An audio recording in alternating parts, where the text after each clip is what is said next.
Paz do Senhor Jesus Cristo para você. Seja bem-vindo a mais um estudo da série sobre as bases de fé da Igreja de Cristo no Brasil. Hoje nós vamos estudar a doutrina da Trindade. Vamos então falar sobre a nossa terceira base de fé, a Trindade Santa. A nossa base de fé diz que cremos na existência de um só Deus trino, Pai, Filho e Espírito Santo, um em essência e triuno em pessoa. O conceito da Trindade, ele está bem exemplificado, bem demonstrado na Bíblia. No entanto, nós temos que admitir que não é algo fácil de se explicar, é algo muito complexo. Nós estamos falando sobre a natureza de Deus e nem tudo nós temos como explicar de forma plena em face da nossa limitação humana.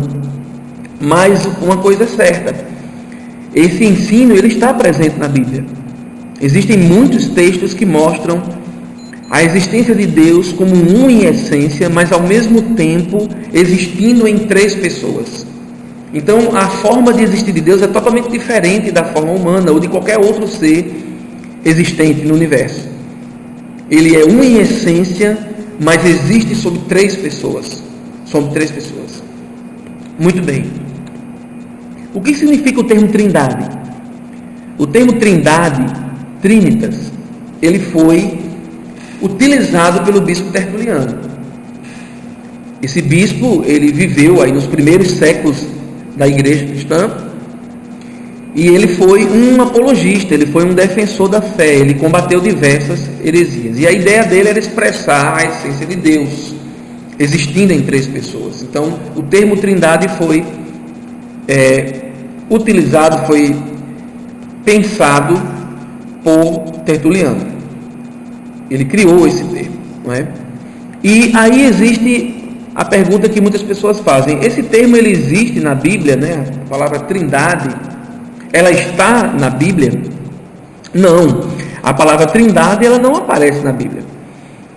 No entanto, o conceito da Trindade aparece em muitos textos. A mesma coisa nós podemos comparar à expressão arrebatamento. Você crê no arrebatamento da igreja? Sim, né? Então, a palavra arrebatamento também não existe na Bíblia, mas o conceito de arrebatamento existe, né? Inclusive, a profecia sobre o arrebatamento existe na Bíblia. Então, embora não exista a palavra arrebatamento, existe o conceito. Então, da mesma maneira, nós entendemos que, embora a palavra Trindade não exista na Bíblia, o conceito de Trindade existe na Bíblia. A primeira pergunta que nós podemos fazer: Jesus é Deus? Para muitos não. Para muitos Jesus é um ser criado com uma missão especial. Talvez para alguns o ser mais importante criado por Deus para essa missão dada por Ele, para ser seu porta-voz, né? Mas quando você examina textos como João, capítulo 14, versos 7 a 11, você encontra o discípulo Filipe solicitando ao Senhor para ver o Pai. Ele queria ver o Pai, Deus. E a resposta de Jesus é que estava há tanto tempo com eles e eles ainda não conheciam o Pai. E Jesus diz: olha, quem me vê a mim, vê o Pai. Como você diz, né? Ou como dizes tu, mostra-nos o Pai. O que Jesus está mostrando aqui é que Ele é a imagem plena do Deus verdadeiro. É a revelação de Deus na forma humana, na forma física, né? Deus se revela à sua criação através de Cristo. Paulo diz que Ele é a imagem visível do Deus invisível. Nós temos um texto que está em Gênesis, no capítulo 1, nos primeiros versos, onde você percebe a atuação do Espírito de Deus se movendo sobre a face das águas e criando todas as coisas, gerando a vida na terra, né? Gerando toda a vida na terra. A ação criadora de Deus no início, criando a luz, criando o universo, criando a terra e depois dando forma a ela e preenchendo a terra com vida. O interessante é que esse texto que fala sobre criação e sobre o poder de Deus Criador, ele tem um paralelo no Novo Testamento. E o paralelo no Novo Testamento é o que está aí em João capítulo 1, verso 1, onde nós vemos que no princípio, ou seja, naquele princípio do Gênesis, era o Verbo, e o Verbo estava com Deus, e o Verbo era Deus. Ele estava no princípio com Deus, todas as coisas foram feitas por ele, e sem ele nada do que foi feito se fez. Você percebe como há uma relação entre o Verbo aqui identificado como Jesus, Verbo, a palavra de Deus, Jesus, e a criação de todas as coisas e a ação criadora de Deus? O interessante é que a palavra grega traduzida aí como era, é uma palavra que ela não tem um tempo definido. Ela na verdade significa antes do tempo, existente antes do tempo. Então é interessante perceber que a existência de Cristo aqui precede todas as coisas. Isto é a característica da divindade, de existir antes de todas as coisas, e é justamente isso que aparece aí. Uma outra coisa interessante é que quando João escreve falando aqui sobre Deus, o Verbo era Deus, ele não usa a expressão Theos, por exemplo, para dizer que Jesus era divino, ou como alguns querem traduzir, Jesus era um Deus, não é? Ou Jesus era uma criação divina, ele era divino. Mas ele usa a própria expressão Theos, Deus, não divino simplesmente, não um ser divino, mas Deus. Então nós entendemos aqui que existe uma profunda evidência do texto bíblico mostrando a divindade de Jesus. Jesus se apresenta à sua criação, e Jesus é a imagem do Deus invisível. Deus se apresenta à sua criação e interage com a sua criação através de Cristo, da sua forma de existir como Cristo, como Jesus. Nós encontramos ainda um texto muito importante, que é esse texto em Apocalipse, capítulo 1, versos 17 e 18. Porque existem muitos textos no Novo Testamento, eu vou citar aqui alguns: Mateus, capítulo 2, verso 11, Mateus, capítulo 9, verso 18, e alguns outros, onde você encontra pessoas adorando a Jesus, como está aí no caso dos reis magos, que eu citei em Mateus, capítulo 2, o chefe da sinagoga cuja filha havia falecido e procura Jesus, em Mateus, capítulo 9. Você tem alguns outros momentos onde o leproso, por exemplo, ele se prostra diante de Jesus, e ali está traduzido como o adora. Você tem o cego que foi curado por Jesus, o cego de nascença foi curado por Jesus, e depois ele encontra Jesus e se prostra diante de Jesus e o adora. Por que eu estou citando isso? Porque existem muitas pessoas que dizem que esses textos, a palavra adorar aí pode ser traduzida como reverenciar. Há uma palavra grega que pode ser traduzida como reverenciar durante esse ministério de Jesus aqui na terra. E, portanto, essas pessoas argumentam que esses textos não podem ser utilizados para dizer que essas pessoas estavam realmente adorando a Jesus, mas apenas reverenciando, até porque, segundo eles, essas pessoas não teriam consciência de que Jesus é Deus. Muito bem, se você observar Apocalipse capítulo 1, versos 17 e 18, não há nenhuma dúvida mais sobre a divindade de Jesus. Não existe mais nenhuma dúvida, não é? Você vê nesse texto, quando o apóstolo diz que caiu aos pés de Jesus como morto, e o texto fala sobre Jesus, o capítulo fala sobre Jesus, você pode conferir isso. O próprio Jesus diz: não temas, eu sou o primeiro e o último, ou seja, o alfa e o ômega, o que vivo e fui morto, se referindo à sua crucificação. Mas eis aqui estou vivo para todo sempre. Amém? E tenho as chaves da morte e do inferno. Você vê que aqui existem atributos que são de Deus.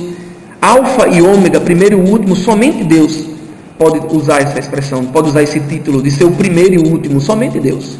O primeiro, o princípio de todas as coisas, né? O fim de todas as coisas, né? Aquele que tem a criação e o destino de todas as coisas, tá? Ter as chaves da morte, ter o poder sobre a morte, né? E o poder sobre o inferno, sobre a destruição e sobre a condenação. Somente Deus pode ter isso. Nós entendemos também que lá no livro de Atos está registrado que o apóstolo Paulo estava falando, dizendo que a igreja do Senhor, a igreja de Deus, foi comprada pelo seu próprio sangue. Paulo usa essa expressão, a igreja que ele, se referindo a Deus, comprou com seu próprio sangue. Como Deus poderia ter sangue se não entendermos Deus na sua manifestação através de Cristo, na pessoa de Cristo, na existência da pessoa de Cristo, né? Deus existente como Jesus Cristo. Muito bem. Em Gênesis, no capítulo 28, verso 13, você encontra manifestações de Deus como figura humana. Eis que o Senhor estava de pé diante dele e lhe anunciou: eu sou Yahvé.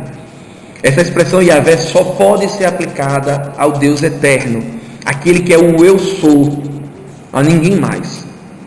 O Deus de Abraão, teu pai, e o Deus de Isaac. Essa pessoa que aparece aqui se apresenta como Yahvé, né? Certamente é uma aparição de Cristo antes da sua vinda à terra, antes do seu nascimento aqui na terra. Então nós encontramos essa expressão do anjo teofânico como a expressão do próprio Jesus Cristo, não é? Pré-encarnado. Então nós entendemos essa referência como essa manifestação. Nós gostaríamos de falar um pouquinho também agora sobre o Espírito Santo, que é a terceira pessoa da Trindade. Inclusive é importante salientar que quando se diz terceira pessoa, não está se referindo à hierarquia. As três pessoas são, do ponto de vista hierárquico, do mesmo nível, estão no mesmo nível, estão na mesma autoridade, estão na mesma posição. Não existe uma hierarquia, na verdade, entre elas.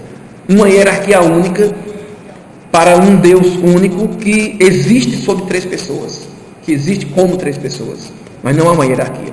Então, quando dizemos terceira pessoa da Trindade, não estamos nos referindo a nenhum tipo de hierarquia, colocando o Espírito Santo como em terceiro lugar, por exemplo. A grande pergunta aqui é o que muitas pessoas ensinam, que o Espírito Santo é uma força ou o Espírito Santo seria também um poder especial dado por Deus aos seus discípulos, aos seus seguidores, aos cristãos. Mas a Bíblia ensina realmente isso? Vamos ver.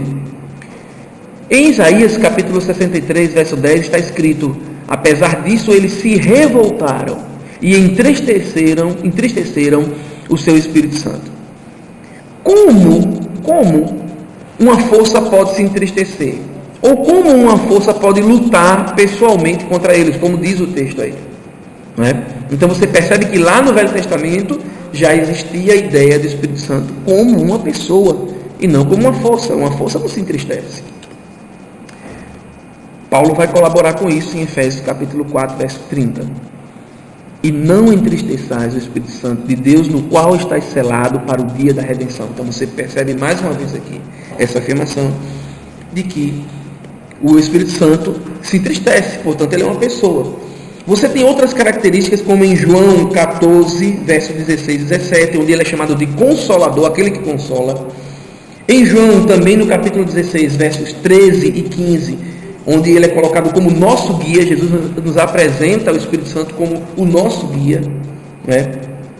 Você encontra também textos como em 1 Coríntios, capítulo 12, versos 7 a 11, onde você percebe que o Espírito Santo é capaz de tomar decisões, né? Isso é característica de uma pessoa.